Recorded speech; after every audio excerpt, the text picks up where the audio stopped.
नमस्कार दोस्तों, इस वीडियो में आप उत्तर प्रदेश में यूपी ट्रिपल एससी आयोग के द्वारा आयोजित की गई पीईटी परीक्षा वर्ष 2021 का कंप्लीट सॉल्यूशन देखने जा रहे हैं। ये शिफ्ट 1 का पेपर है। अगर आप शिफ्ट 2 का पेपर के कंप्लीट सॉल्यूशन को देखना चाहते हैं तो इस वीडियो के समाप्त होने के बाद से आप इस वीडियो का डिस्क्रिप्शन जरूर चेक करिएगा। चलिए दोस्तों, इस महत्वपूर्ण वीडियो को प्रारंभ करते हैं।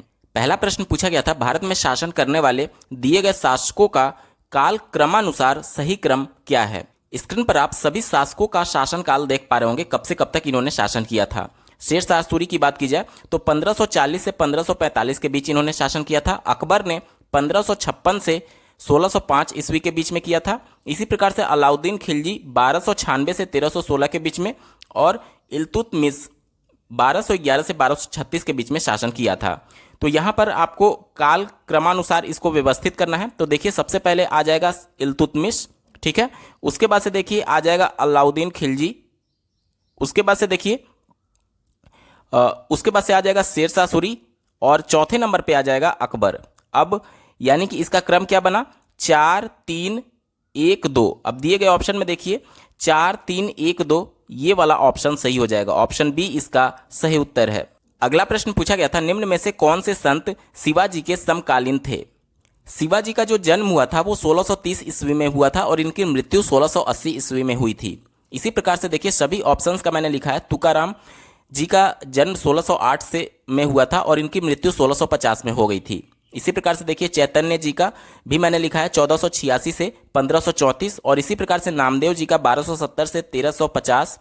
इसी प्रकार से शंकराचार्य महाराज का 788 से 820। तो यहाँ पर आप देखेंगे 1630 से 1680 जो है वह 1608 से 1650 ये इसके समकालीन है, ठीक है। तो इस वजह से प्रश्न में आपसे यही पूछा गया था कि शिवाजी के समकालीन कौन थे। तो इसका उत्तर हो जाएगा ऑप्शन नंबर 1 तुकाराम। तीसरा प्रश्न पूछा गया था, बंगाल के प्रथम गवर्नर जनरल कौन थे। तो बंगाल के प्रथम गवर्नर जनरल का नाम लॉर्ड वारेन हेस्टिंग्स था। ऑप्शन बी इसका सही उत्तर है। अगला प्रश्न पूछा गया था, चरक संहिता संबंधित है। तो चरक संहिता आयुर्वेद का एक प्रसिद्ध ग्रंथ है, यानी आयुर्वेद यानी कि ये चिकित्सा से जुड़ा हुआ है, ठीक है। तो ऑप्शन बी इसका सही उत्तर हो जाएगा, चिकित्सा। पांचवा प्रश्न पूछा गया था, निम्न में से कौन सा जोड़ा सही नहीं है। पहला दिया गया है कलिंग का युद्ध। कलिंग का जो युद्ध था वो 261 ईसा पूर्व हुआ था, यानी ये ऑप्शन सही है। तो जो सही है वो आपका उत्तर नहीं हो सकता क्योंकि प्रश्न में आपसे नहीं पूछा गया था। दूसरा देखिए शक संवत की शुरुआत। शक संवत की शुरुआत 78वीं ईस्वी से प्रारंभ हुआ था, यानी ये भी ऑप्शन सही है। इस वजह से उत्तर नहीं हो सकता क्योंकि प्रश्न में नहीं पूछा गया है। तीसरा ऑप्शन देखिए मुस्लिम युग की शुरुआत 622 ईस्वी दिया गया है, ये भी बिल्कुल करेक्ट है। और चौथे ऑप्शन की अगर बात की जाए औरंगजेब की मृत्यु, ये 1709 ईस्वी में बताया गया है, जबकि औरंगजेब की जो मृत्यु हुई थी वह 3 मार्च 1707 को हुई थी। तो यहाँ पर ये 1709 नहीं बल्कि 1707 होना चाहिए था। यहीं एक ऑप्शन गलत है, इस वजह से आपका उत्तर होगा क्योंकि प्रश्न में नहीं पूछा गया था, ठीक है। तो आपसे पूछा गया था निम्न में से कौन सा जोड़ा सही नहीं है। तो इसका उत्तर हो जाएगा ऑप्शन नंबर डी, औरंगजेब की मृत्यु 1707 में हुई थी, ना कि 1709 में। अगला प्रश्न पूछा गया था, इनमें से किसे भारत के ग्रांड ओल्ड मैन के नाम से जाना जाता है। तो दादा भाई नौरोजी को ग्रांड ओल्ड मैन के नाम से जाना जाता है। ऑप्शन नंबर ए इसका सही उत्तर है। सातवां प्रश्न पूछा गया था, सन 1915-16 में किसके नेतृत्व में 2 होम रूल लीग शुरू हुई। तो सबसे पहले होम रूल आंदोलन के बारे में जान लीजिए। तो 1915 में बाल गंगाधर तिलक के द्वारा भारत में स्वशासन के लिए राष्ट्रीय मांग का नेतृत्व करने के लिए होम रूल के नाम से एक संगठन, राजनीतिक संगठन की स्थापना की गई थी। और प्रश्न में चूंकि 15-16 की बात की गई है तो 1915-16 के बीच में 2 होम रूल लीग की स्थापना की गई, जिसमें पहला था पुणे होम रूल लीग, जिसकी स्थापना बाल गंगाधर तिलक के द्वारा किया गया, और दूसरा था मद्रास होम रूल लीग, जिसकी स्थापना एनी बेसेंट के द्वारा किया गया था।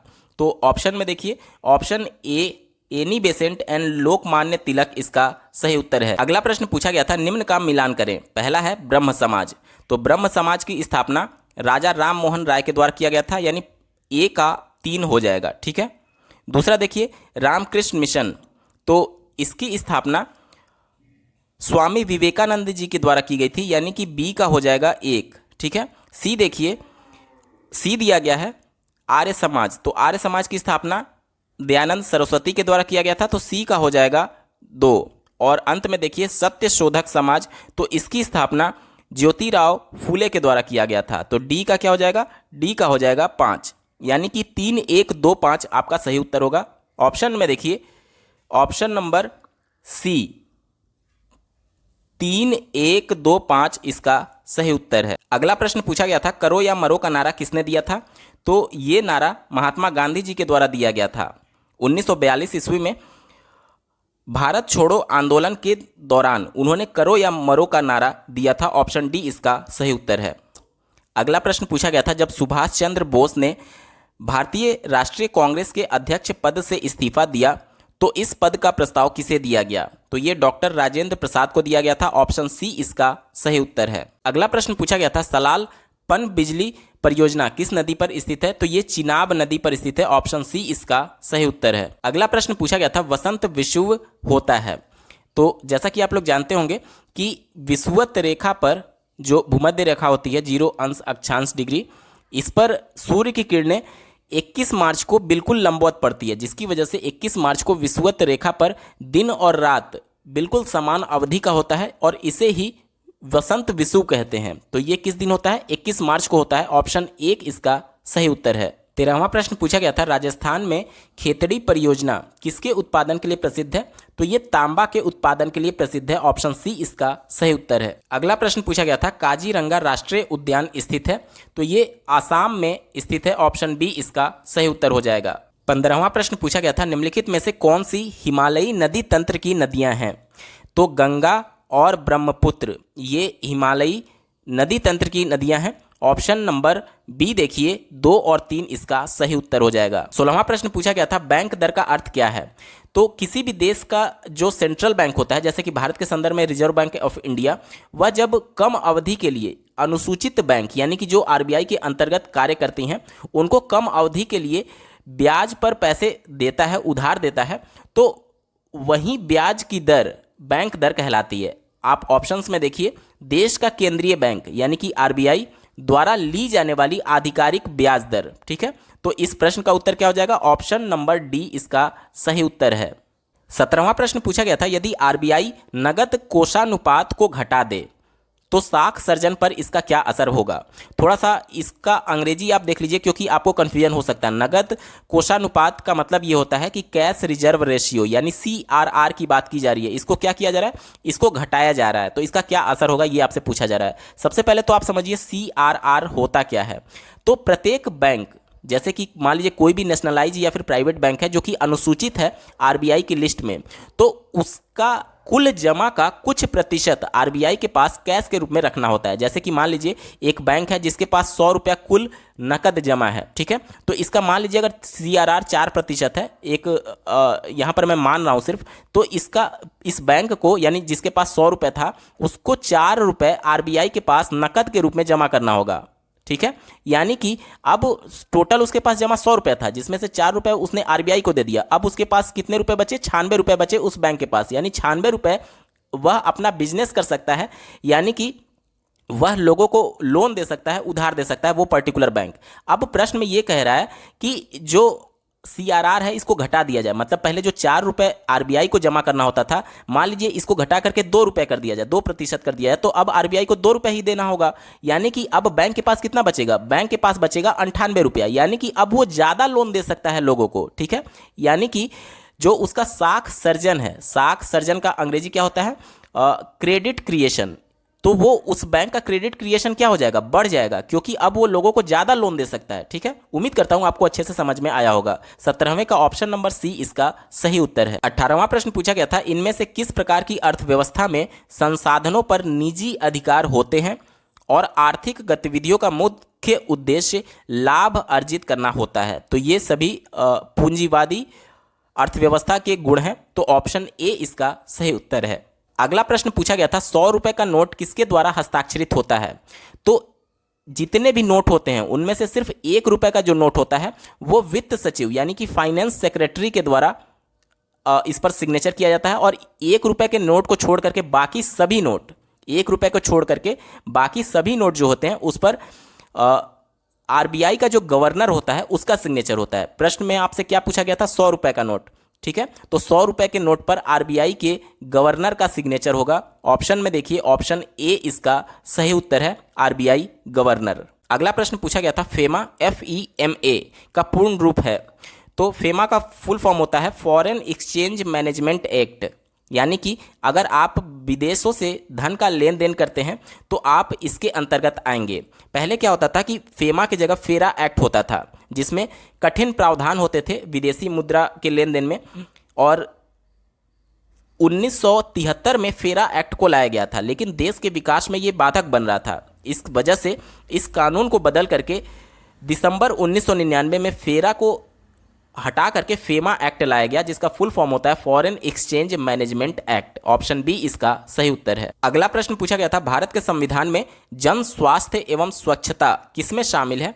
तो ये राज्य सूची में शामिल है। ऑप्शन ए इसका सही उत्तर है। 22वां प्रश्न पूछा गया था भारत में पंचायती राज व्यवस्था इसके अंतर्गत रखी गई है। तो ये राज्य के नीति निदेशक तत्व के अंतर्गत रखी गई है। ऑप्शन सी इसका सही उत्तर है। अगला प्रश्न पूछा गया था कि शिक्षा का अधिकार एक मौलिक अधिकार है जो कि संबंधित है। तो ये आर्टिकल 21A से संबंधित है। ऑप्शन ए इसका सही उत्तर हो जाएगा। अगला प्रश्न पूछा गया था निम्न में से किसने संविधान सभा में उद्देश्य प्रस्ताव रखा। तो ये जवाहरलाल नेहरू के द्वारा रखा गया था। ऑप्शन ए इसका सही उत्तर है। अगला प्रश्न पूछा गया था भारतीय संविधान के किस अनुच्छेद में अल्पसंख्यकों के हित निहित है। तो ये आर्टिकल 29 से संबंधित है। ऑप्शन सी इसका सही उत्तर है। अगला प्रश्न है ठोस चालक में धारा प्रवाह होते हैं। तो ये मुक्त इलेक्ट्रॉन के माध्यम से होते हैं। ऑप्शन सी इसका सही उत्तर है। 27वां प्रश्न पूछा गया था प्रकाश वर्ष किसके मापन की इकाई है। तो ये दूरी की इकाई होती है। ऑप्शन सी देखिए एक वर्ष में निर्वात में प्रकाश द्वारा चली गई दूरी सही उत्तर हो जाएगा। Option C. अगला प्रश्न पूछा गया था ब्लीचिंग पाउडर का रासायनिक नाम यह भी है। तो ब्लीचिंग पाउडर को कैल्शियम ऑक्सीक्लोराइड के नाम से भी जाना जाता है, CaOCl2। ठीक है, तो ऑप्शन बी इसका सही उत्तर हो जाएगा, कैल्शियम ऑक्सीक्लोराइड। 29वां प्रश्न पूछा गया था 18 कैरेट सोने में खरे सोने का प्रतिशत है। तो 18 कैरेट सोने में 75% खरा सोना होता है। ऑप्शन बी इसका सही उत्तर है। 30वां प्रश्न पूछा गया था संतरे में बहुतायत में होता है। तो संतरा या फिर जो भी खट्टी फल होते हैं उनमें विटामिन सी पाया जाता है। ऑप्शन ए इसका सही उत्तर है। 31वां प्रश्न पूछा गया था करनी में क्वेश्चन मार्क बटे 196 बराबर 72 बटे 56। यहाँ पर क्वेश्चन मार्क का मान आपको बताना है। तो देखिए दोनों पक्षों का मैं वर्क कर दे रहा हूँ। तो क्या हो जाएगा, यहाँ पर ऐसे ही क्वेश्चन मार्क रहेगा और ये नीचे वाला 196 जो है ये इधर 72 का होल स्क्वायर यानी 72 का 2 बार गुणा मैं कर दे रहा हूँ। ठीक है, और नीचे वाला 196 आकर के यहाँ गुणा हो जाएगा। इसके बाद से नीचे क्या हो जाएगा 56 का होल स्क्वायर यानी 56 गुणे 56। यहाँ तक ठीक है। 8 सत्ते 56 और 8 नवा 72। ठीक है, इसी प्रकार से देखिए इसको मैं फिर से 8 से काट रहा हूँ। तो 8 सत्ते 56 और 8 नवा 72। उसके बाद से देखिए 7 से अगर इसको काट दें तो क्या हो जाएगा 7 दूनी 14, 5 शेष बचा और 7 वाठे 56। ठीक है, और इसको देखिए 7 से काट देंगे तो 4 बचेगा। और अब ऊपर क्या बचा 9 गुणे 9 गुणे 4 यानी 81 गुणे 4 यानी कि 324 आपका उत्तर आएगा। ऑप्शन नंबर सी इसका सही उत्तर हो जाएगा। 32वां प्रश्न स्क्रीन पर देखिए आपको हल करना है। यहाँ पर दिया गया है 885 गुणे 885 गुणे 885 यानी कि 885 का होल क्यूब दिया गया है। ठीक है, ये होल क्यूब हो गया, प्लस दिया गया है 115 का होल क्यूब। ठीक है, ये होल क्यूब हो गया और नीचे क्या दिया गया है एक देखिए 885 का होल स्क्वायर दिया गया है प्लस 115 का होल स्क्वायर दिया गया है और माइनस में दिया गया है 885 गुणे 115। अब देखिए आपने फॉर्मूला पढ़ा होगा A cube plus B cube का। तो क्या होता है A square plus B square minus A B. पहले ब्रैकेट में हो जाता है ए प्लस बी और दूसरे ब्रैकेट में हो जाता है A square plus B square minus A B. यहाँ पर देखिए ये जो नीचे वाला पूरा टर्म है ये यही वाला टर्म होगा, तो ये कट जाएगा और सीधे सीधे आपका बच जाएगा ए प्लस बी यानी कि 885 प्लस 115। इसको जब आप जोड़ेंगे तो इसका मान आएगा 1000। ठीक है, तो आप स्क्रीन पर देखिए ऑप्शन नंबर डी 1000 इसका सही उत्तर हो जाएगा। अगला प्रश्न पूछा गया था √5 माइनस √3 बटे √5 प्लस √3 के बराबर होगा। इसको सिंप्लीफाई करना है। ठीक है, तो अंश और हर में मैं ऊपर वाले से यानी √5 माइनस 3 से गुणा कर दे रहा हूँ। क्यों कर रहा हूँ आगे आपको पता चलेगा। चलिए मैं गुणा करता हूँ √5 माइनस √3 और नीचे भी उसी से गुणा कर देते हैं √5 माइनस √3। देखिए हर में क्या हो गया √5 प्लस √3 और दूसरे ब्रैकेट में √5 माइनस √3, ये a plus B a minus B का फॉर्मूला बन गया। और नीचे क्या हो जाएगा, a square minus B square, यानी कि √5 का स्क्वायर करेंगे तो 5 और माइनस √3 का स्क्वायर करेंगे तो 3 आ जाएगा, यानी 5 में से 2 घटेगा तो नीचे 2 शेषफल बच जाएगा। ठीक है, ऊपर देखिए √5 माइनस √3 का होल स्क्वायर हो गया, यानी कि a स्क्वायर यानी कि √5 का स्क्वायर करेंगे तो 5 आ जाएगा, प्लस b स्क्वायर यानी कि 3 हो जाएगा, माइनस 2ab 2 और √5 गुणे √3 यानी कि √15 हो जाएगा। ठीक है, अब यहाँ पर देखिए 5 प्लस 3 8 हो जाएगा, 8 माइनस 2 √15। अब ऊपर और नीचे दोनों से मैं 2 कॉमन ले रहा हूँ तो क्या हो जाएगा, 5 प्लस 3 8 हुआ था तो 2 कॉमन लेंगे तो 4 बचेगा, माइनस यहाँ से 2 कॉमन हो जाएगा तो क्या बच जाएगा, केवल √15 बच जाएगा। ठीक है, और नीचे 2 है ही तो 2 से 2 कट जाएगा, आपका केवल उत्तर आएगा 4 माइनस √15। अब दिए गए विकल्प में देखिए ऑप्शन बी 4 माइनस √15 इसका सही उत्तर हो जाएगा। 34वां प्रश्न पूछा गया था, टीवी सेट का मूल्य 30% घटाने पर उसकी बिक्री 20% बढ़ गई, दुकानदार के आय पर उसका क्या प्रभाव पड़ेगा। तो आपने पढ़ा होगा कि x plus Y plus X Y divided by 100 ये प्रतिशत में प्रभाव पड़ता है। ठीक है, तो x यहाँ पर पहले 30% घट रहा है तो पहले मैं -30 रख दे रहा हूँ, फिर क्या हो रहा है देखिए y 20% बढ़ रहा है तो प्लस 20 रख दे रहा हूँ, और -30 गुणे 20 यानी 600/100 हो जाएगा तो -6 आ जाएगा, यानी कि यहाँ पर आपका क्या आ जाएगा, माइनस का 16% आ जाएगा, ये उसको घाटा होगा। क्यों, क्योंकि माइनस में आ रहा है। ठीक है, तो ऑप्शन में देखिए ऑप्शन नंबर डी 16% घटी, इसका सही उत्तर हो जाएगा ऑप्शन डी। 35वां प्रश्न पूछा गया था, 4 खिलाड़ियों का औसत उम्र 18.5 वर्ष है, तो इनकी कुल आयु निकाल लिया जाए। अगर केवल 4 खिलाड़ियों की कुल आयु निकाल लूँ मैं तो क्या हो जाएगा, 18.5 गुणे 4, जब इससे आप मल्टीप्लाई करेंगे तो 18 36 18 54 18 चौक 72 और 2 74, तो इनका मान कितना आ जाएगा, 74 इनकी कुल आयु आ जाएगी। और आगे क्या बोल रहा है, अगर इसमें कोच की उम्र को भी शामिल कर लिया जाए तो औसत उम्र 20% बढ़ जाती है। अब यहाँ पर देखिए औसत उम्र पहले कितना था, 18.5 था, अब इसका 20% बढ़ जा रहा है, यानी कि 18.5 गुणे 120/100 मैं कर दे रहा हूँ। ठीक है, यहाँ से ये कट जाएगा और ये 1 दशमलव यहाँ पे लग जाएगा, यानी कि 18.5 गुणे 1.2, इसको मल्टीप्लाई करेंगे तो इसका मान आ जाएगा 22.2, यानी कि जो कोच की आयु इसमें शामिल करने के बाद से इनका जो औसत आयु है वो 22.2 आ गया। ठीक है, अब 22.2 इनका औसत आयु है और इनकी कुल आयु निकालने के लिए मैं 5 से मल्टीप्लाई कर दे रहा हूँ। क्यों, क्योंकि 4 खिलाड़ी थे और एक कोच इसमें शामिल हो गया, तो 22.5 में अगर मैं 5 से गुणा कर दूं तो इनकी कुल आयु आ जाती है 111 वर्ष। ठीक है, 4 खिलाड़ियों की औसत आयु थी 74 और 4 खिलाड़ी और एक कोच की औसत कुल आयु मिलाकर के हो रही है 111 वर्ष। तो अब 111 में से अगर मैं 74 घटा देता हूं तो 37 वर्ष जो आता है वो कोच की आयु हो जाएगी। तो दिए गए ऑप्शन में देखिए ऑप्शन डी 37 वर्ष इसका सही उत्तर है।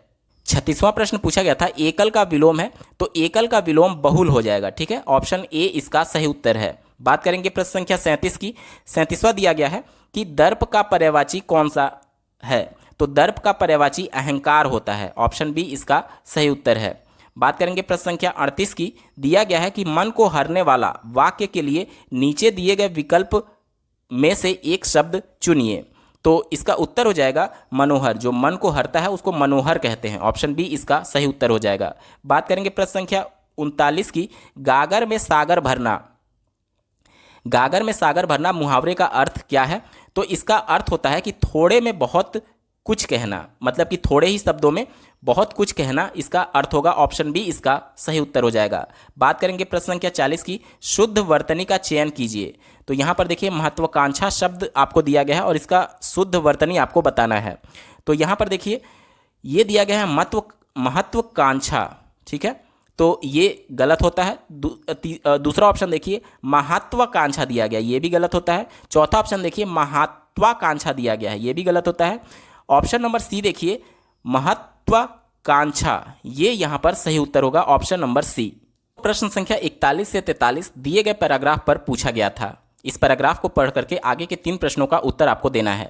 देखिए दोस्तों, जब भी पैराग्राफ के प्रश्न पूछे जाते हैं तो सबसे पहले प्रश्नों को आप एक बार केयरफुली रीड कर लीजिए, ताकि जब आप पैराग्राफ पढ़ने जाएंगे तो उसमें बड़ी जल्दी से आपको उत्तर मिल जाएंगे। जैसे कि देखिए पहला प्रश्न दिया गया है, a many sided personality means, याद रखिएगा, मेनी साइडेड पर्सनालिटी के बारे में पूछा जा रहा है। जब हम लोग पैराग्राफ देखेंगे तो इसका उत्तर निकालेंगे। दूसरा दिया गया है पंडित नेहरू इंजॉयड, पंडित नेहरू क्या इंजॉय करते थे, इसके बारे में पूछा गया है। और तीसरा पूछा गया which of the following statement reflects Pandit Nehru point of view. ठीक है, अब चलिए अब पैराग्राफ को हम लोग पढ़ते हैं।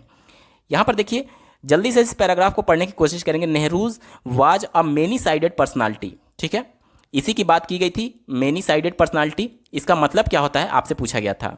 ही enjoyed reading and writing books as much as he enjoyed fighting political and social evils और रजिस्टिंग टाइरैनी।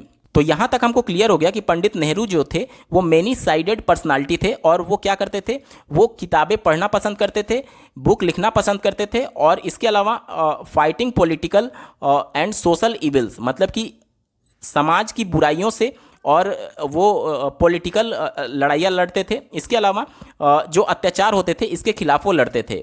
तो मेनी साइडेड पर्सनालिटी का मतलब क्या हो गया कि वो कई चीज़ों में इंटरेस्ट लेते थे। अब चलिए विकल्प में देखते हैं। यहाँ पर देख सकते हैं, पहला दिया गया है अ कॉम्प्लेक्स पर्सनालिटी, ये गलत हो जाएगा। दूसरा दिया गया है अ सीक्रेटिव पर्सनालिटी, ये भी गलत हो जाएगा। चौथा देखिए अ कैपेबल पर्सन, ये भी गलत है। और सी ऑप्शन देखिए a person having varied interests, मतलब कि एक व्यक्ति जिसके बहुत सारे वो पसंद करता हो, कई चीज़ों में इंटरेस्ट रखता हो। तो यही आपके पैराग्राफ के अनुसार सुटेबल आंसर होगा ऑप्शन नंबर सी। चलिए अब प्रश्न संख्या 42 की बात करते हैं। दिया गया है कि पंडित नेहरू एंजॉयड, अभी तक जो पैरा हमने पढ़ा उसी में इसका उत्तर छुपा हुआ है।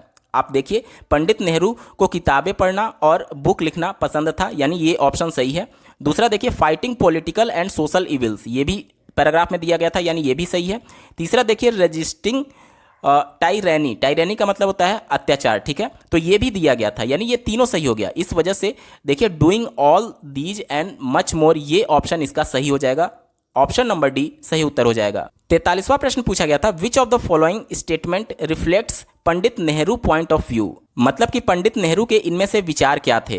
तो आप यहाँ पैराग्राफ में देखेंगे तो यहाँ पर लिखा गया है, आप स्क्रीन पर देख सकते हैं, in him the scientist and the humanities were held in perfect balance. यहाँ पर ह्यूमैनिटीज की बात की जा रही है और इसके अलावा साइंस की बात की जा रही है, उनमें परफेक्ट बैलेंस की बात कह रहे हैं पंडित नेहरू। इसके अलावा आप आगे बढ़ेंगे तो यहाँ पर देख सकते हैं, यहाँ पर लिखा गया है he loved affirming his faith in life and the beauty of nature, यानी कि जो प्रकृति है और जो मानव का जीवन है उसके बीच में वो बिल्कुल बैलेंस रखते हैं, यानी दोनों को वो समान मानते हैं, ठीक है, दोनों को बराबर की महत्ता देते हैं।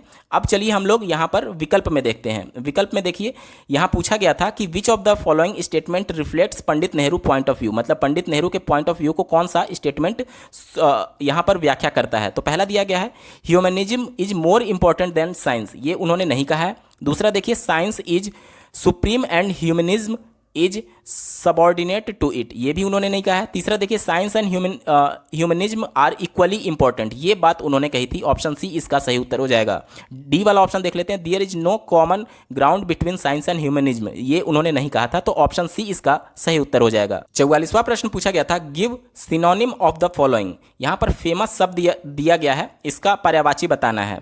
तो देखिए दिए गए ऑप्शन में पॉपुलर इसका पर्यायवाची हो जाएगा। फेमस मतलब प्रसिद्ध होता है और पॉपुलर मतलब भी जो कई लोगों के द्वारा पसंद किया जाता है, मतलब पॉपुलर होता है, यानी ये भी प्रसिद्धि से ही संबंधित है। तो 44 का ऑप्शन नंबर सी सही उत्तर हो जाएगा। 45वां प्रश्न पूछा गया था give antonym for the following, और यहाँ पर शब्द दिया गया है ट्रांसपेरेंट, यानी कि पारदर्शी। इसका आपको एंटोनिम यानी कि विलोम शब्द बताना है। तो ट्रांसपेरेंट का विलोम शब्द होता है ओपेक, ऑप्शन सी इसका सही उत्तर हो जाएगा। 46वां प्रश्न पूछा गया था दिए गए विकल्पों में से संबंधित शब्द का चयन कीजिए। यहाँ पर जैसे दिया गया है कि पक्षी विज्ञानी जो होता है वो पक्षी से संबंधित है, इसी प्रकार से नृवी विज्ञानी किससे संबंधित है, तो ये मानव से संबंधित होता है। ऑप्शन सी इसका सही उत्तर हो जाएगा। 47वां प्रश्न पूछा गया था उस शब्द का चयन कीजिए जो समूह के बाकी शब्दों से मेल नहीं रखता है। तो यहाँ पर देखिए दही हो गया, मक्खन हो गया और पनीर हो गया, ये तीनों प्रोडक्ट दूध से बनने वाले प्रोडक्ट हैं, तो ये तीनों एक दूसरे से मेल रखते हैं। लेकिन अगर बात की जाए तेल की तो ये दूध से बनने वाला प्रोडक्ट नहीं है, ये मेल नहीं रखता है, इस वजह से इसका उत्तर हो जाएगा 47 का सी।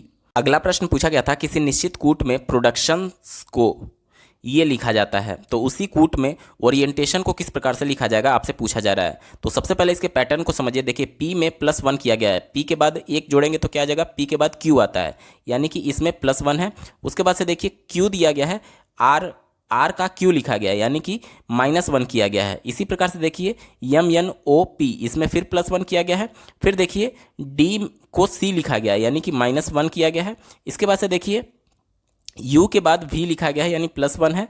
और उसके बाद से देखिए C को E लिखा गया है, तो C के बाद से देखिए D और E, यानी कि यहाँ पर +2 है, ध्यान दीजिएगा। 6वें नंबर पे T का U लिखा गया है, यानी कि RSTU +1 ये किया गया है। फिर उसके बाद से देखिए I का H लिखा गया है, यानी कि -1 है। फिर O का P लिखा गया है, यानी कि +1 है। फिर यहाँ पर N का M लिखा गया है, यानी कि -1 है। फिर S का T लिखा गया, यानी कि +1 है। यानी आपको ध्यान देना है कि +1 -1 इस तरीके से अल्टरनेट है, लेकिन 6वें नंबर पे +2 है, ठीक है। अब इसी को देख लीजिए, ओरिएंटेशन को लिखना है, ठीक है। तो ओरिएंटेशन को लिखने के लिए सबसे पहले +1 करेंगे तो MNO, +1 करेंगे तो P आ जाएगा, ठीक है। चारों ऑप्शन में देखिए D ऑप्शन में P नहीं है, तो पहले तो इसको काट दीजिए। उसके बाद से देखिए दूसरा R दिया गया है, R को -1 करना है तो Q हो जाएगा। देखिए तीसरे ऑप्शन में S दिया गया है दूसरे नंबर पे, तो ये ऑप्शन गलत हो गया, 2 तो ऐसे ही कट गया। अब बचे आपके पास 2 ऑप्शन, A और B। अब चलिए अगला मिलाते हैं। यहाँ पर देखिए PQZD यहाँ तक कॉमन है, OV तक कॉमन है, यहाँ भी देखिए PQJDO तक यहाँ कॉमन है, और यहाँ पर V और U अंतर है, यानी इसी को मिला लेते हैं ताकि जल्दी से उत्तर निकल आए। देखिए कितने नंबर पे, 1 2 3 4 5 और 6वें नंबर पे। 6वें नंबर पे क्या था, +2 था।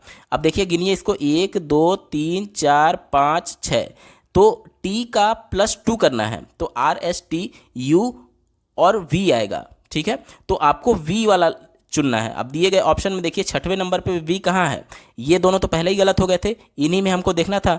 6वें नंबर पे V पहले वाले ऑप्शन में, इस वजह से हमारा उत्तर क्या हो जाएगा, ऑप्शन नंबर 1 इसका सही उत्तर है। 49वां प्रश्न पूछा गया था, रीता की ओर इशारा करते हुए निखिल ने कहा। देखिए यहाँ पर मान लीजिए मैं रीता को लिखता हूँ और यहाँ पर निखिल है, ठीक है। अब कह रहा है कि मैं उनकी माँ, किसकी माँ, रीता की बात की जा रही है, क्योंकि रीता की तरफ ही इशारा किया गया था। तो रीता की माँ को मैं मान ले रहा हूँ, M से डिनोट कर रहा हूँ, और ये फीमेल हो गई, ठीक है। और रीता भी फीमेल है, यहाँ तक क्लियर। कह रहा है कि उनकी माँ के पुत्र का इकलौता पुत्र हूँ, यानी रीता की माँ, ये रीता की माँ हो गई, इनका पुत्र मान लीजिए मैं K मान ले रहा हूँ, जो कि प्लस है, क्योंकि पुत्र को मैं प्लस से डिनोट कर रहा हूँ। पुत्र का इकलौता पुत्र हूँ, अब N जो है ये भी मेल हो जाएगा, क्यों, क्योंकि ये K का पुत्र हो गया, ठीक है। अब कह रहा है कि रीता निखिल से किस प्रकार संबंधित है। देखिए यहाँ पर देख लीजिए, आप अपने फैमिली में देखिए, आपके पिता की जो मदर हैं वो आपकी दादी लगेंगी, और उनकी बेटी आपकी बुआ लगेंगी। देखिए निखिल और यहाँ पे रीता में संबंध पूछा जा रहा है, और पूछ रहा है कि रीता निखिल से किस प्रकार संबंधित है। तो देखिए रीता जो है वो निखिल की बुआ लगेंगी, क्योंकि आपकी दादी की बेटी आपकी बुआ लगती हैं। तो दिए गए ऑप्शन में देखिए ऑप्शन A इसका सही हो जाएगा, बुआ। 50वां प्रश्न पूछा गया था, यदि किसी वर्ष में 25 अगस्त को गुरुवार है, ध्यान दीजिएगा 25 अगस्त का डेट दिया गया है, दिन दिया गया है, गुरुवार है, ठीक है। तो पूछ रहा है उसी महीने में सोमवार की कुल संख्या कितनी होगी। देखिए 25 अगस्त को अगर गुरुवार है तो इससे 7 दिन ठीक पहले, यानी कि 18 तारीख को भी गुरुवार होगा, इससे 7 दिन ठीक पहले यानी कि 11 तारीख को भी गुरुवार होगा, और फिर इससे 7 दिन पहले यानी 4 तारीख को भी गुरुवार होगा। अब 4 को हो गया गुरुवार, यहाँ तक क्लियर। फिर 3 को क्या हो जाएगा, आप कहेंगे बुधवार होगा। फिर 2 तारीख को क्या होगा, तो 2 तारीख को मंगलवार होगा। फिर 1 तारीख को क्या होगा, 1 तारीख को सोमवार होगा, ठीक है। प्रश्न में सोमवार की संख्या पूछी जा रही है। देखिए ये नियम होता है कि किसी भी महीने के पहले 3 दिन जो भी दिन पड़ेगा वह उस महीने में 5 बार पड़ता है, ठीक है। तो यहाँ पर देखिए सोमवार की संख्या पूछी गई थी, सोमवार 1 तारीख को पड़ रहा है। अगर 2 को भी पूछा रहता या फिर 3 भी पूछा रहता, मतलब कि बुधवार या फिर मंगलवार भी पूछा रहता, तो चूंकि ये 1 2 और 3 तारीख में आ रहे हैं, तो जो भी दिन 1 2 और 3 तारीख में आते हैं वह उस महीने में 5 बार रिपीट होते हैं, ठीक है। तो यही प्रश्न में आपसे पूछा गया था कि सोमवार की संख्या कितनी होगी, तो इसका उत्तर हो जाएगा ऑप्शन नंबर C 5। बढ़ते हैं अगले प्रश्न की तरफ। निम्न में से किस शहर में लाइट हाउस परियोजना का क्रियान्वयन नहीं हुआ है। तो ये उत्तर हो जाएगा ऑप्शन नंबर डी, पटना में नहीं हुआ। ठीक है, बात करेंगे प्रश्न संख्या 52 की। दिया गया है कौन सी भारतीय दूरसंचार कंपनी विश्व की 5वीं सबसे मजबूत ब्रांड है? तो इसका उत्तर हो जाएगा रिलायंस जियो। ये विश्व की 5वीं सबसे बड़ी ब्रांड है। उत्तर हो जाएगा ऑप्शन ए, रिलायंस जियो। ठीक है, बात करेंगे प्रश्न संख्या 53 की। बोल्ड, जिसका फुल फॉर्म है bamboo oasis on lands in drought परियोजना, हाल ही में भारत के किस राज्य में शुरू की गई है? तो इसका उत्तर हो जाएगा कि ये राजस्थान में शुरू की गई है। ऑप्शन ए इसका सही उत्तर है। बात करेंगे प्रश्न संख्या 54 की। संयुक्त राष्ट्र की कोवैक्स योजना के अंतर्गत कोविड-19 की मुफ्त वैक्सीन पाने वाला पहला देश कौन सा था? तो इसका उत्तर हो जाएगा ऑप्शन नंबर 1, घाना। अगला प्रश्न पूछा गया था अंतरिक्ष में जाने वाली भारतीय मूल की दूसरी अमेरिकी महिला अंतरिक्ष यात्री कौन है? तो ये शिरीषा बांदला हैं। ऑप्शन ए इसका सही उत्तर हो जाएगा। अगला प्रश्न पूछा गया था उस भारतीय पहलवान का नाम क्या है जिस पर हाल ही में डोपिंग के लिए 2 साल का प्रतिबंध लगाया गया है? तो ये सुमित मलिक पर प्रतिबंध लगाया गया था। ऑप्शन बी इसका सही उत्तर हो जाएगा। अगला प्रश्न पूछा गया था भारत का वह कौन सा प्रथम राज्य है जहां end to end e cabinet प्रणाली लागू की गई है? तो इसका उत्तर हो जाएगा हिमाचल प्रदेश। ऑप्शन बी इसका सही उत्तर है। बात करेंगे प्रश्न संख्या 58 की। दिया गया है कि किस भारतीय मंत्रालय द्वारा हाल ही में 2019-20 के लिए UDISE शुरू किया गया है? तो इसका उत्तर हो जाएगा ऑप्शन नंबर बी, शिक्षा मंत्रालय। शिक्षा मंत्रालय के द्वारा UDISE कोड शुरू किया गया है। अगला प्रश्न पूछा गया था स्मार्टफोन निर्माता वीवो ने किस क्रिकेट खिलाड़ी को अपना ब्रांड एम्बेसडर नियुक्त किया है? तो विराट कोहली को नियुक्त किया था। ऑप्शन ए इसका सही उत्तर हो जाएगा। अगला प्रश्न पूछा गया था आर्टिफिशियल इंटेलिजेंस आधारित पोर्टल SUPACE भारत में किस न्यायालय के लिए शुरू किया गया है? तो इसका उत्तर हो जाएगा सर्वोच्च न्यायालय के लिए। ऑप्शन सी इसका सही उत्तर है। बात करेंगे प्रश्न संख्या 61 की। दिया गया है कि कितने भारतीय राज्य नेपाल से सीमा साझा करते हैं? तो इसका सही उत्तर हो जाएगा कुल 5 राज्य हैं जो कि नेपाल से सीमा साझा करते हैं। ऑप्शन ए इसका सही उत्तर है। अगला प्रश्न पूछा गया था निम्न में से कोस्टा रिका की राजधानी कौन सी है? तो इसका उत्तर हो जाएगा सान जोस। ऑप्शन बी इसका सही उत्तर है। 63वां प्रश्न पूछा गया था केंद्र शासित प्रदेश लक्षद्वीप की आधिकारिक भाषा निम्न में से क्या है? तो यहाँ की आधिकारिक भाषा मलयालम है। ऑप्शन बी सही है। बात करेंगे प्रश्न संख्या 64 की। दिया गया है कि भारत के संविधान के अनुसार लोकसभा के सदस्यों की अधिकतम संख्या क्या है? तो इसका उत्तर हो जाएगा 552। उत्तर हो जाएगा ऑप्शन नंबर डी, 552। अगला प्रश्न पूछा गया था हिंदी दिवस कब मनाया जाता है? तो हिंदी दिवस 14 सितंबर को मनाया जाता है। ऑप्शन ए इसका सही उत्तर है। अगला प्रश्न पूछा गया था इनमें से कौन सा देश सार्क का सदस्य नहीं है? तो नेपाल, बांग्लादेश और अफगानिस्तान है। प्रश्न में आपसे नहीं पूछा गया है तो ये उत्तर नहीं होगा। म्यांमार जो है वो सदस्य नहीं है। ऑप्शन डी इसका सही उत्तर हो जाएगा। दोस्तों अब बात करेंगे प्रश्न संख्या 67 की। दिया गया है कि निम्न में से किस स्थान पर अजंता एलोरा की गुफाएं स्थित हैं? औरंगाबाद में स्थित है। ऑप्शन सी सही हो जाएगा। 68वां प्रश्न पूछा गया था ओणम किस राज्य केंद्र शासित प्रदेश का सांस्कृतिक उत्सव है? तो ओणम जो है वह केरल का जो सांस्कृतिक उत्सव है। ऑप्शन बी इसका सही उत्तर हो जाएगा। बात करेंगे प्रश्न संख्या 69 की। दिया गया है निम्नलिखित में से कौन सा ग्रह सूर्य के सबसे नज़दीक है? तो सूर्य के सबसे नज़दीक ग्रह बुध है। ठीक है, ऑप्शन डी इसका सही हो जाएगा। इसी प्रकार से बात करेंगे प्रश्न संख्या 70 की। नोबेल पुरस्कार जीतने वाले प्रथम एशियाई कौन थे? तो प्रथम एशियाई जिन्होंने नोबेल पुरस्कार जीता था उनका नाम था रविंद्रनाथ टैगोर। ऑप्शन सी सही है। प्रश्न संख्या 71 से 75 तक दिए गए गद्यांश पर आधारित है। तो सबसे पहले इसके गद्यांश को पढ़ने से पहले प्रश्नों पर एक बार नज़र डाल लेते हैं ताकि जब गद्यांश पढ़ेंगे तो कम समय में आप उत्तर दे सकेंगे। ठीक है, तो इस पर आधारित पहला प्रश्न पूछा गया है विश्व में शांति क्यों आवश्यक है? ठीक है, विश्व में शांति क्यों आवश्यक है, पहला प्रश्न ये पूछा गया है। दूसरा पूछा गया है विश्व शांति की स्थापना के लिए सबसे आवश्यक क्या है? और तीसरा पूछा गया है कठोर से कठोर हृदय को भी कोमल बनाया जा सकता है किस प्रकार से? ठीक है, और 74वां प्रश्न पूछा गया है किसी भी राष्ट्र के स्वर्णिम युग के प्रमुख तत्व क्या हैं? और अगला प्रश्न पूछा गया है नितांत शब्द का उपयुक्त पर्याय क्या होगा? तो चलिए अब जल्दी से पैराग्राफ को पढ़ लेते हैं। धरातल से युद्ध की विभीषिकाओं को सदा सदा के लिए समाप्त करने के लिए गांधी जी ने विश्व को अहिंसा रूपी अस्त्र प्रदान किया है। गांधी जी कहा करते थे कि प्रेम और अहिंसा के द्वारा विश्व के कठोर से कठोर हृदय को भी कोमल बनाया जा सकता है। देखिए यहाँ पर एक प्रश्न का उत्तर हमें मिल चुका है। प्रश्न संख्या 73 पूछा गया था, कठोर से कठोर हृदय को भी कोमल बनाया जा सकता है, कैसे बनाया जा सकता है? तो अहिंसा के द्वारा, ऑप्शन सी इसका सही उत्तर हो जाएगा। आगे पढ़िए, उन्होंने इन सिद्धांतों का परीक्षण भी किया और वे नितांत सफल सिद्ध हुए। तो यहाँ पर अगला जो प्रश्न पूछा गया था, नितांत का पर्यायवाची पूछा गया था। तो अब देख लीजिए, नितांत का पर्यायवाची इसमें से क्या होगा? तो नितांत का पर्यायवाची हो जाएगा बिल्कुल। ठीक है, ऑप्शन बी सही हो जाएगा कि मतलब बिल्कुल सही पाए वो, मतलब नितांत बिल्कुल सही पाए, ऑप्शन बी सही है। आगे पढ़िए, हिंसा से हिंसा बढ़ती है, घृणा घृणा को जन्म देती है और प्रेम से प्रेम की अभिवृद्धि होती है। अतः यह निश्चित है कि बिना प्रेम और अहिंसा के विश्व में शांति स्थापित नहीं हो सकती है। यहाँ पर भी आपको एक प्रश्न का उत्तर दिया गया है, यह निश्चित है कि बिना प्रेम और अहिंसा के विश्व में शांति स्थापित नहीं हो सकती। 72वां प्रश्न देखिए, विश्व शांति की स्थापना के लिए सबसे आवश्यक क्या है? तो अहिंसा और प्रेम, ऑप्शन बी इसका सही उत्तर है। आगे पढ़िए, शांति के अभाव में मानव जाति का विकास संभव नहीं है। यहाँ पे पहले प्रश्न का उत्तर आपको मिल चुका है। पहला प्रश्न जो पूछा गया था कि विश्व में शांति क्यों आवश्यक है, तो ये मानव जाति के विकास के लिए आवश्यक है, ऑप्शन एक इसका सही उत्तर हो जाएगा। ठीक है, अब चलिए उसी पैराग्राफ को आगे पढ़ते हैं। प्रत्येक राष्ट्र का स्वर्णिम युग वहीं कहा जाता है जबकि वहाँ पूर्ण शांति, सुख रहा हो और उत्तमोत्तम रचनात्मक कार्य किए जाते हों। तो यहाँ पर देखिए एक और प्रश्न का उत्तर आपको मिल चुका है। आप स्क्रीन पर देखिए, किसी भी राष्ट्र के स्वर्णिम युग का प्रमुख तत्व क्या है? प्रश्न संख्या 74 में पूछा गया था। तो स्वर्णिम युग के लिए प्रमुख तत्व क्या है?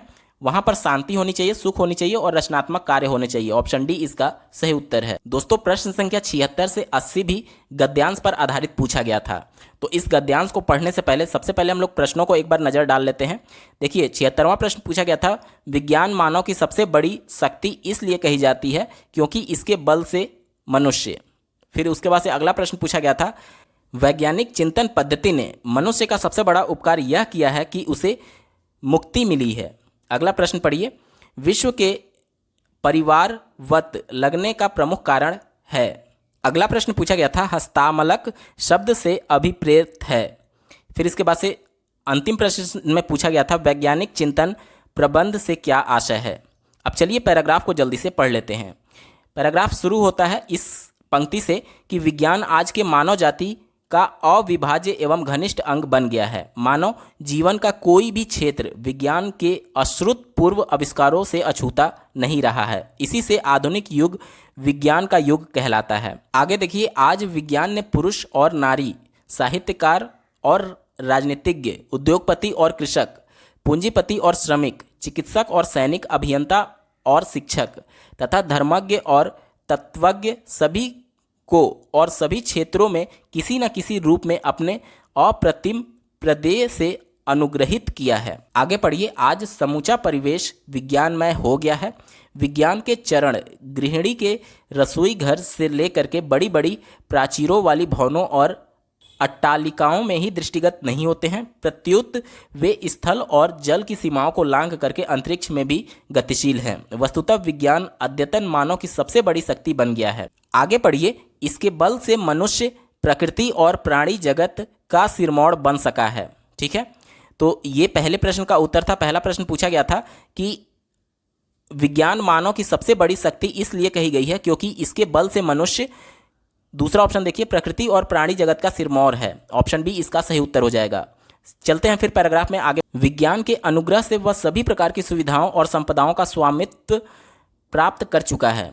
अब वह ऋतुओं के प्रकोप से भयाक्रांत एवं संत्रस्त नहीं है। विद्युत ने उसे आलोकित किया है, उष्णता और शीतलता दी है, बटन दबाकर किसी भी कार्य को संपन्न करने की ताकत भी दी है। मनोरंजन के विविध साधन उसे सुलभ है। यातायात एवं संचार के साधनों के विकास के समय और स्थान की दूरियां बहुत कम हो गई हैं और सूचना विश्व के एक परिवार सा लगने लगा है। यहाँ पर देखिए प्रश्न संख्या 78 का उत्तर मिल चुका है। विश्व के परिवारवत लगने का प्रमुख कारण क्या है? तो अभी हमने पढ़ा कि यातायात और संचार के साधनों के विकास के वजह से जो विश्व है वो परिवारवत लगने लगा है, ऑप्शन ए इसका सही उत्तर हो जाएगा। आगे पढ़िए, कृषि और उद्योग के क्षेत्र में उत्पादन की तीव्र वृद्धि के कारण आज दुनिया पहले से अधिक धन धान्य से संपन्न है। शिक्षा और चिकित्सा के क्षेत्र में विज्ञान की देन अभिनंदनीय है। विज्ञान के सहयोग से मनुष्य धरती और समुद्र के अनेक रहस्य हस्तामलक करके अब अंतरिक्ष लोक में प्रवेश कर चुका है। देखिए यहाँ पर शब्द हस्तामलक आया हुआ था और 79 नंबर प्रश्न में हस्तामलक शब्द से अभिप्रेरित मतलब क्या इसका मतलब है आपसे पूछा गया था।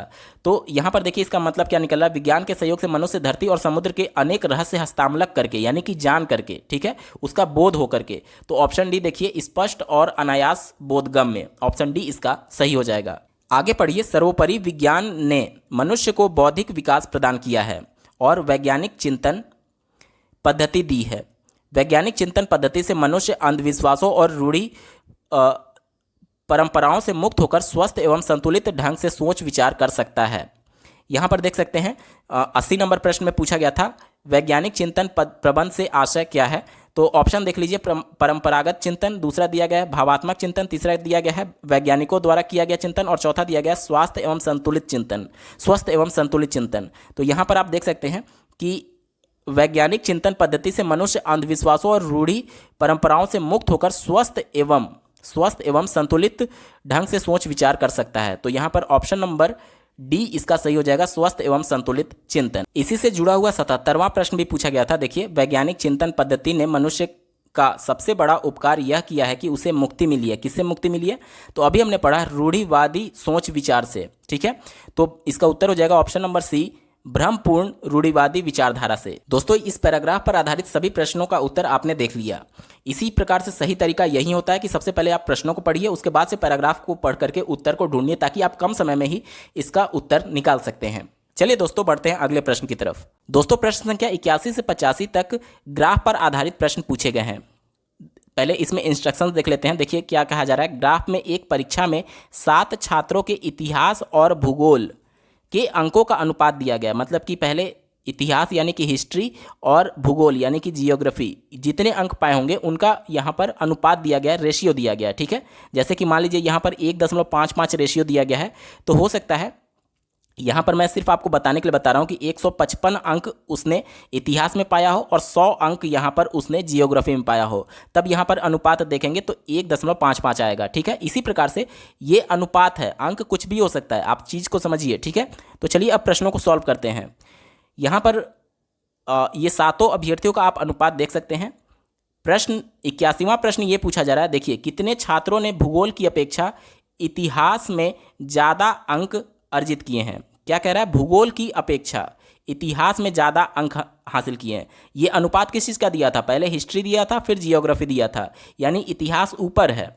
अब देखिए अनुपात ज़्यादा कब आएगा, मतलब ज़्यादा अंक हिस्ट्री में कब आएगा? जब अनुपात 1 से ज़्यादा हो। 1 से जितना भी ज़्यादा होगा अनुपात, वह इतिहास में ज़्यादा अंक पाया होगा। क्यों? क्योंकि ऊपर वाला जब ज़्यादा होगा नीचे वाले से, तभी तो 1 से ज़्यादा आएगा, मतलब 1 दशमलव कुछ आएगा। अब देखिए इस ग्राफ में कितने ऐसे अनुपात हैं जो कि 1 से ज़्यादा हैं। तो आप देखेंगे एक इस लड़के का है, दूसरा देखेंगे इस लड़के का है और तीसरा देखेंगे इस लड़के का, यानी टोटल 3 छात्र हैं जिन्होंने भूगोल की अपेक्षा इतिहास में ज़्यादा अंक अर्जित किए हैं। ऑप्शन में देखिए ऑप्शन बी 3 इसका सही उत्तर हो जाएगा।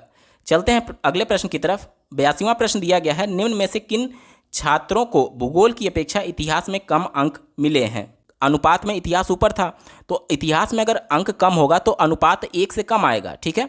तो यहाँ पर देख लीजिए कौन कौन से छात्र हैं। तो ये देखिए पहला छात्र ये हो गया, ठीक है। यहाँ पर आप देख सकते हैं यहाँ पर छात्र दिए गए हैं, तो ये पहला छात्र जो कि 1 से कम आ रहा है, यानी कि इतिहास में कम अंक पाया हुआ है। दूसरा छात्र भी यहाँ पर दिया गया है, दूसरा छात्र। इसी प्रकार से देखिए तीसरा छात्र, इसी प्रकार से देखिए चौथा का ज़्यादा है, 5वें का भी ज़्यादा है, लेकिन अगर 6वें की बात करें तो ये 1 अनुपात से कम था। तो टोटल 4 छात्र होंगे, 1 2 3 6, 1 2 3 6 आपका उत्तर हो जाएगा। अब दिए गए विकल्प में देखिए 1 2 3 6 किस में है? ऑप्शन नंबर बी देखिए 1 2 3 6 ये छात्र हैं, मतलब कि ये इतने नंबर का छात्र है। पहले नंबर का छात्र, दूसरे नंबर का छात्र, तीसरे और 6वें नंबर का जो छात्र है वो इतिहास में भूगोल की अपेक्षा कम अंक पाया होगा। ऑप्शन बी सही हो जाएगा। अगला प्रश्न पूछा गया है, भूगोल में छात्र 3 से 4 के मध्य अंक की प्रतिशत बढ़त कितनी है? यहाँ पर देख लीजिए ये अनुपात दिया गया है, एग्जैक्ट नंबर यानी अंक नहीं दिए गए हैं, तो यहाँ से आप एग्जैक्ट नहीं निकाल सकते कितने प्रतिशत की वृद्धि या फिर कमी हुई है। तो यहाँ पर आंकड़े अपर्याप्त हैं, ऑप्शन डी इसका सही उत्तर हो जाएगा। अगला प्रश्न पूछा गया था, इतिहास और भूगोल के अनुपात के अधिकतम अनुपात और न्यूनतम अनुपात का अंतर कितना है। यहाँ पर देखिए अधिकतम अनुपात 1.55 था और न्यूनतम कितना था 0.35 था। तो 1.55 में से 0.35 को घटाएंगे तो क्या आएगा, देखिए 0 और ये आ जाएगा 2 और ये 1.20। ऑप्शन डी इसका सही उत्तर हो जाएगा। अगला प्रश्न पूछा गया है, छात्र 4 को भूगोल में 60 अंक मिले हैं। ये चौथे का आंकड़ा है, चौथे छात्र को भूगोल में 60 अंक मिले हैं। तो ये अनुपात किसका था, पहले हिस्ट्री था फिर जियोग्राफी था। तो इसका अनुपात आपको दिया गया है 1.25। मान लीजिए कि हिस्ट्री में उसको अगर 125 मिले होंगे तो जियोग्राफी में उसको कितने मिले होंगे, 100 मिले होंगे, तभी 1.25 का अनुपात बनेगा। ठीक है, तो हमारे हिसाब से जियोग्राफी में उसको 100 मिले हैं और प्रश्न में क्या दिया गया है, 60 दिया गया है, यानी कि 100 का मतलब 60 हो गया। तो 125 का मतलब हमको निकालना है, क्योंकि प्रश्न में उसने इतिहास के बारे में पूछा है कि कितना अंक मिला है। तो 125 का मतलब क्या हो जाएगा, तो आप सीधे यूनिटरी मेथड लगा देंगे, तो 60 गुणे 125 डिवाइडेड बाई 100 हो जाएगा। ठीक है, अब देखिए 25 से काटेंगे तो 25 चौके और ये 5 बार में जाएगा और ये फिर 15 बार में चला जाएगा, 15 × 5 = 75 हो जाएगा। दिए गए ऑप्शन में देखिए ऑप्शन सी इसका सही उत्तर हो जाएगा। प्रश्न संख्या 86 से 90 के लिए भी एक ग्राफ दिया गया है और इस पर आधारित प्रश्न आपसे पूछे गए हैं। देखिए दिया गया है, ग्राफ का अध्ययन करके निम्नलिखित प्रश्नों का उत्तर दें। इस ग्राफ पर आधारित पहला प्रश्न पूछा गया है, कच्चे ऊन के उत्पादन में उच्चतम वृद्धि का वर्ष था। यहाँ पर कंफ्यूज मत होइएगा, ये नहीं पूछा जा रहा है कि किस वर्ष में सबसे ज़्यादा उत्पादन हुआ है, ये पूछा जा रहा है कि पिछले वर्ष की तुलना में किस में सबसे ज़्यादा बढ़ोतरी हुआ है। तो यहाँ पर आप पिछले वर्ष की तुलना जब आप करेंगे तो यहाँ पर देखिए, यहाँ पर 2 का वृद्धि हुआ है, यहाँ पर देखेंगे तो यहाँ पर देखिए 12 का वृद्धि हुआ है, यहाँ पर देखिए यहाँ पर 11 का वृद्धि हुआ है। इसी प्रकार से देखिए यहाँ पर गिरावट हुआ है, यहाँ पर देखिए 10 का वृद्धि हुआ है और यहाँ पर देखिए 5 का वृद्धि हुआ है। तो सबसे ज़्यादा बढ़ोतरी कहाँ हुआ है, यहाँ 53 से 65 यानी कि 12 का यहाँ पर बढ़ोतरी हुआ है। तो सबसे ज़्यादा बढ़ोतरी 16-17 में हुआ है। ठीक है, तो ऑप्शन देखिए ऑप्शन सी इसका सही उत्तर हो जाएगा। अगला प्रश्न पूछा गया है कि पहले 4 वर्षों के उत्पादन की तुलना में अंतिम के 4 वर्षों के कच्चे ऊन के उत्पादन कितना प्रतिशत बढ़ गया। तो पहले 4 वर्षों का उत्पादन हम लोग जोड़ लेंगे, फिर अंतिम के 4 वर्षों का उत्पादन जोड़ लेंगे और उसके बाद से कितना परसेंटेज इंक्रीज हुआ है वो निकालेंगे। पहले के 4 वर्षों का अगर निकाला जाए तो देखिए 5, 3, 8, 1, 9 और 6, 15 के 5 हाथ में 1। अब देखिए 5, 1, 6 हो गया, 6, 5, 11, 11, 5, 16, 16, 6, 22 यानी कि 225 मीट्रिक टन। अब अंतिम के 4 वर्षों का निकालिए, देखिए 6, 8, 14, 14, 8, 22, 22, 3, 25 के 5 हाथ में 2, फिर देखिए 7, 7, 2, 9, 9, 5, 14, 14, 6, 20, 20, 7, 27 यानी कि 275। तो कितना वृद्धि हुआ, 225 से 275 हो गया, यानी कि 50 का वृद्धि हुआ। कितने पर वृद्धि हुआ, 225 पर वृद्धि हुआ है। तो और प्रतिशत में कन्वर्ट करने के लिए 100 से मल्टीप्लाई कर देंगे। ठीक है, अब इसको 25 से काटेंगे तो 4 बार में जाएगा और ये 9 बार में जाएगा। ठीक है, तो आपका कितना उत्तर आ जाएगा, 50 × 4 यानी कि 200 डिवाइडेड बाई 9। तो उत्तर आ जाएगा 22.2%। ऑप्शन बी इसका सही उत्तर है। दोस्तों बात करेंगे प्रश्न संख्या 88 की, 8 वर्षों के दौरान औसत उत्पादन कितना था। तो सभी उत्पादन को जोड़ करके और टोटल 8 वर्ष दिए गए हैं तो 8 से भाग दे देना है। चलिए सबको जोड़ लेते हैं। तो पिछले प्रश्न में ही हमने जोड़ा था कि पहले 4 वर्षों का उत्पादन कितना था, 225 था और अगले 4 वर्षों का उत्पादन कितना था, 275 था। दोनों को आप जोड़ेंगे तो 500 आ जाएगा। ठीक है, अब क्या कह रहा है कि इनका औसत निकालना है। टोटल कितने थे, 8 थे, 8 से भाग दे दीजिए तो 8 छक 48, 2 बचेगा यानी 20 हो जाएगा। 20 में 8 से भाग देंगे तो 8 दूनी 16, फिर 4 बचेगा, 8 पचे 40 यानी 62.5। ऑप्शन नंबर बी देखिए 62.5 मीट्रिक टन इसका सही उत्तर है। अगला प्रश्न पूछा गया था, उत्पादन में पिछले वर्ष की तुलना में अधिकतम प्रतिशत घटत किस वर्ष रही। ध्यान दीजिएगा, मीट्रिक टन में नहीं, प्रतिशत में आपसे पूछा जा रहा है। तो चलिए देखते हैं ग्राफ में। एक तो यहाँ पर कमी हो रही है, इसके बाद से इसको नहीं लेना है क्योंकि यहाँ पर वृद्धि हो रही है, फिर उसके बाद से देखिए यहाँ पर कमी हो रही है। तो 2 ही जगह केवल कमी हो रही है। तो प्रतिशत में किस में सबसे ज़्यादा कमी हुई है आपसे पूछा गया है। तो यहाँ पर अगर हम लोग इन दोनों का निकालें कितना प्रतिशत कमी हुआ है, तो देखिए 56 से 51 हुआ है, यानी कि 5 का कमी हुआ है कितने में, 56 में, गुणे 100। और यहाँ पर कितने का कमी हुआ है, देखिए 76 से 58 हुआ है। तो जब इसको घटाएंगे तो ये हो जाएगा 8 और यहाँ बचेगा 6, 6 में से 5 गया 1, ये बटे 76 गुणे 100। अब कौन सा प्रतिशत कम है ये आपको बताना है। तो ये 19 चौक 76 हो जाएगा और ये 25 हो जाएगा।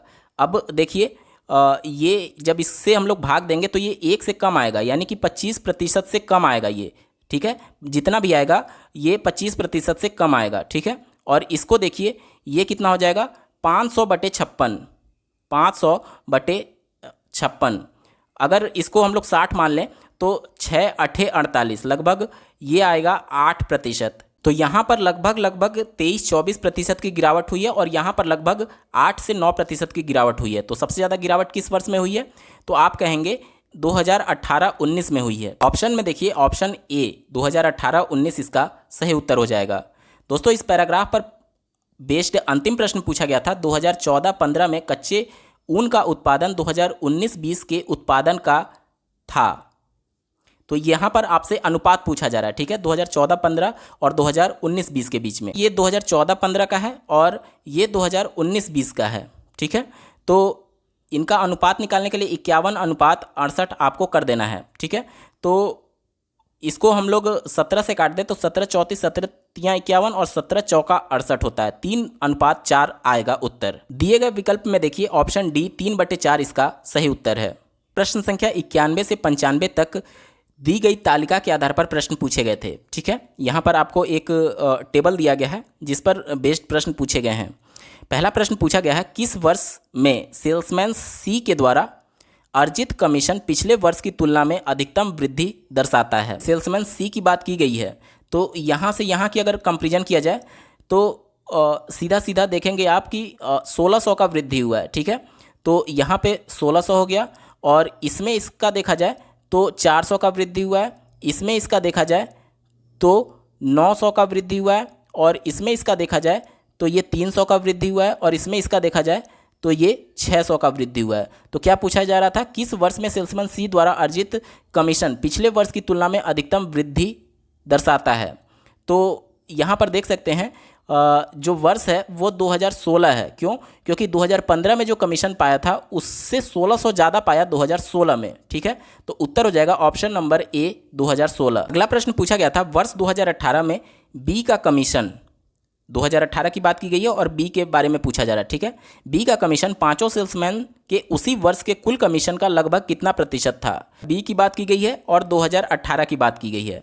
तो यहाँ पर अगर बी का जो 2800 है और 28,000 है और टोटल कितना है 1,46,960 है, ठीक है।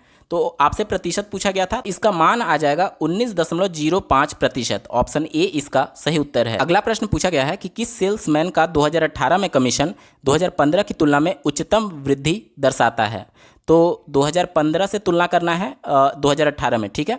और पूछा गया किस सेल्समैन का सबसे ज़्यादा वृद्धि रहा है। ए की बात की जाए तो इसका 27,350 से बढ़ करके 2018 में हो गया था 29,800। इसी प्रकार से बी का देखिए 26,850 से बढ़ करके 28,000 हो गया था और सी का देखिए 26,002 से बढ़ करके 29,100 हो गया था और डी का देखिए 27,850 से बढ़ करके 30,060 हो गया था और ई का देखिए 28,640 से बढ़ करके 30,000 हो गया था। तो इसमें जो सबसे ज़्यादा वृद्धि हुआ है वो सी के कमीशन में हुआ है, यानी कि ऑप्शन डी इसका सही उत्तर हो जाएगा। अगला प्रश्न पूछा गया था कि निम्न में से किस वर्ष में किसी भी सेल्समैन द्वारा अर्जित उच्चतम और न्यूनतम कमीशन का अंतर अधिकतम है। आपसे ये पूछा जा रहा है कि किसी भी वर्ष में, जैसे कि ये प्रत्येक वर्ष का अलग अलग सभी सेल्समैन का यहाँ पर कमीशन दिया गया है, ठीक है।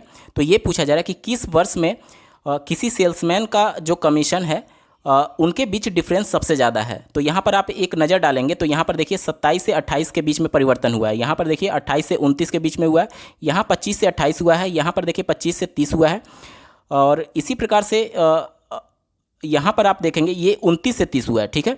और यहाँ पर देखेंगे तो 24 से 29 हुआ है और यहाँ पर देखेंगे 27 से 29 हुआ है। तो यहाँ पर जो सबसे बड़ा परिवर्तन आपको दिखेगा 24 से सीधे 29 हुआ है, लगभग 5,000 का यहाँ पर गैप है। तो यहीं आपका उत्तर हो जाएगा वर्ष 2019 में, ठीक है, क्योंकि यहीं पर दो सेल्समैन के बीच में जो कमीशन है उसके बीच का अंतर सबसे ज़्यादा होगा। विकल्प में देखिए ऑप्शन सी 2019 इसका सही उत्तर है। बात करेंगे प्रश्न संख्या 95 की। वर्ष 2019 में सेल्समैन डी द्वारा अर्जित कमीशन ए द्वारा अर्जित कमीशन का लगभग कितना प्रतिशत है? 2019 की बात की गई है और सेल्समैन डी का पूछा जा रहा है ए के सापेक्ष। ठीक है, 2019 ये है जिसमें डी का कमीशन बना था 29,800। ठीक है, 29,800 और ए के सापेक्ष पूछा जा रहा है। ठीक है, तो ए का कितना बना था? 24,600। 24,600। अब इसमें हम लोग 100 से मल्टीप्लाई कर देंगे इसको प्रतिशत में कन्वर्ट करने के लिए। ठीक है, जब आप इसको कैलकुलेट करेंगे तो 121% आएगा। दिए गए विकल्प में देखिए 121% कहीं भी नहीं दिया गया है। ठीक है, तो यहाँ पर नन ऑफ द एबव सही उत्तर होगा ऑप्शन डी। प्रश्न संख्या 96 से 100 तक दी गई तालिका पर आधारित प्रश्न पूछे गए थे। यहाँ पर इंस्ट्रक्शन दिया गया है कि विभिन्न महीनों में 4 शेयर ब्रोकर में खुले खातों की संख्या सैकड़ों में यहाँ पर दी गई है। पहला प्रश्न पूछा गया है, निम्नलिखित में से किस महीने में खुले खातों की संख्या की औसत महत्तम है? मतलब कि औसत जिस महीने में सबसे ज़्यादा है वो आपका उत्तर होगा। अब देखिए यहाँ पर औसत निकालने के लिए सबको जोड़ करके आपको 4 से भाग दे देना है। ठीक है, तो जब इसका आप औसत निकालेंगे तो देखिए क्या हो जाएगा, 25 और 22 47 और 30 77 और 35 82 और 112 हो जाएगा। ठीक है, 112 में जब आप 4 से भाग देंगे तो 4 दूनी 8, 3 बचेगा, 4 वट्ठे 32, 28 इसका औसत आ जाएगा। इसी प्रकार से सबको जोड़ करके आप औसत निकाल लेंगे। उसी विधि से मैंने सबका औसत निकाल लिया। प्रश्न में आपसे महत्तम औसत पूछा था, तो देखिए मई माह का औसत आ रहा है 28, जून माह का आ रहा है 33.25, जुलाई में आ रहा है 40.5, अगस्त में आ रहा है 45 और सितंबर में आ रहा है 50। तो सबसे ज़्यादा किस में है? सितंबर में। तो उत्तर हो जाएगा सितंबर। ऑप्शन बी सितंबर इसका सही उत्तर है। दोस्तों बात करेंगे प्रश्न संख्या 97 की। अगस्त में खुले खातों की संख्या जून में खुले खातों की संख्या से लगभग कितने प्रतिशत कम या ज़्यादा थी? यहाँ पर अगस्त और जून की बात की जा रही है। तो सबसे पहले अगस्त के खातों की संख्या को जोड़ लीजिए तो कितना हो जाएगा, देखिए 5 5 10 का 0 हाथ में 1, 7 3 10, 3 13 और 5 18। ठीक है, और जून की बात की गई थी तो इसको जोड़िए 8 8 16, 16 5 21, 21 2, 23 का 3 हाथ में 2, 2 2 4, 1 5, 4 9 और 4 13। यहाँ पर आ जाएगा 13। जब इसमें से हम लोग घटाएंगे तो कितना आ जाएगा, देखिए ये आ जाएगा 7, यहाँ पर आ जाएगा 4 यानी कि 47। तो अब इसका प्रतिशत निकालना है। 47 डिवाइडेड बाई 133 गुणे 100, 35.38%।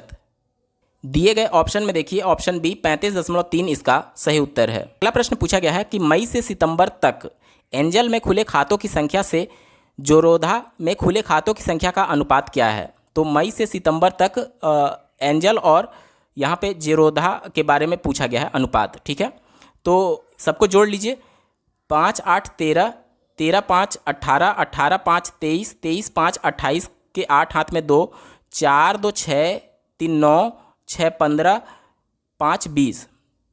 ठीक है, और साथ ही जोरोधा का पूछा गया था तो इसको जोड़ लीजिए तो 5 5 10 का 0 हाथ में 1, 4 4 8 5 13, 3 16, 4 20। तो 200 बटे 200 208 बटे 200 यानी जब इसका 4 से हम लोग काटेंगे तो 4 पचे 20 और 4 दूनी 8 आ जाएगा, और इससे काटेंगे तो ये 50 बार में जाएगा। ठीक है, यानी कि फिर अगर हम लोग इसको 2 से काट दें तो 2 26 बार में जाएगा और ये जाएगा 25 बार में। तो अनुपात क्या आ जाएगा? अनुपात आ जाएगा 26 बटे 25 का। अब दिए गए प्रश्न में देखिए यहाँ पर 26 बटे 25 को इन्होंने डिवाइड कर दिया है। ठीक है, तो डिवाइड करेंगे तो अनुपात क्या आ जाएगा? अनुपात आ जाएगा option number D 1.04। Option D इसका सही उत्तर है। अगला प्रश्न पूछा गया है कि किस शेयर ब्रोकर में खुले खातों की संख्या औसत संख्या महत्तम है? तो यहाँ पर जितने भी ब्रोकर हैं सबका औसत निकालना है हमको। ठीक है, तो सबका जोड़ करके आप इस प्रकार से सबका जोड़ करके और टोटल 5 है तो 5 से भाग दे देंगे तो सबका औसत निकाल लीजिए, और कौन सा औसत ज़्यादा है वहीं आपसे पूछा जा रहा है। एंजल का औसत आ रहा है 41.6, शेर खान का औसत आ रहा है 29.4, जेरोधा का औसत आ रहा है 40 और ट्रेडबुल का औसत आ रहा है 46.4। सबसे ज़्यादा जो है वो ट्रेडबुल का है। ऑप्शन नंबर देखिए सी ट्रेडबुल इसका सही उत्तर हो जाएगा। दोस्तों हम लोग वीडियो के बिल्कुल अंतिम पड़ाव में आ चुके हैं। अभी तक का ये वीडियो आपको कैसा लगा कमेंट करके जरूर बताइएगा, क्योंकि आपका एक कमेंट मुझे मोटिवेट करेगा ऐसे ही महत्वपूर्ण वीडियो लाने के संदर्भ में। दोस्तों इस प्रश्न पत्र का अंतिम प्रश्न पूछा गया था ट्रेडबुल में खुले खातों की संख्या का औसत शेरखान में खुले खातों की संख्या के औसत का लगभग कितना प्रतिशत कम या ज़्यादा था। पिछले प्रश्न में हमने देखा कि ट्रेडबुल का जो औसत था वो था 46.4 और यहाँ पर शेरखान का जो औसत था वो था 29.4। तो कितना यहाँ पर ज़्यादा है ट्रेडबुल का, तो आप देखेंगे ये ज़्यादा है 30 और 16 मतलब कि 17 ज़्यादा है कितने पर, ये ज़्यादा है 29.4 गुणे 100 से आप मल्टीप्लाई कर देंगे तो प्रतिशत में बदलने के बाद से इसका मान आ जाएगा 57.82%। ऑप्शन ए इसका सही उत्तर हो जाएगा। दोस्तों यहाँ पर पूरा पेपर आपका सॉल्व हो चुका है। ये सॉल्यूशन आपको कैसा लगा कमेंट करके जरूर बताइएगा। साथ ही शिफ्ट सेकंड के पेपर का कंप्लीट सॉल्यूशन देखने के लिए आप इस वीडियो का डिस्क्रिप्शन जरूर चेक करिएगा। इस वीडियो को देखने के लिए आपका बहुत बहुत धन्यवाद। भगवान करे आपका दिन शुभ हो।